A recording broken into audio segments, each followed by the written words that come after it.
September 21st, Acts of Love by the Early Church Believers. They devoted themselves to the apostles' teaching and to fellowship, to the breaking of bread. They sold property and possessions to give to anyone who had need. Acts 2:42 and 45. We often say, let's go back to the time of the early church. The early church believers did not bother themselves with non-essentials, but rather focused on following the Lord and serving one another. On the other hand, today we seem to pay most attention to trivial matters instead of attending to the most important tasks of evangelism and service.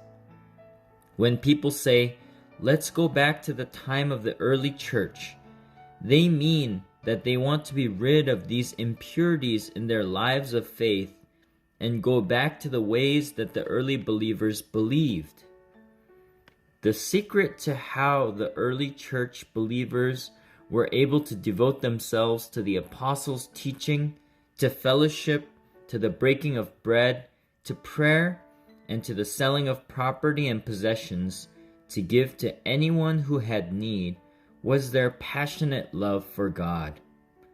They truly believed that the risen Lord was with them in every gathering, time of fellowship, and in their daily lives.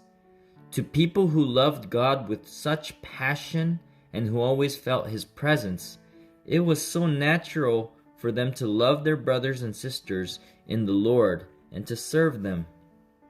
Even though they sold their property and possessions to give to those in need, they were filled with joy and gratitude.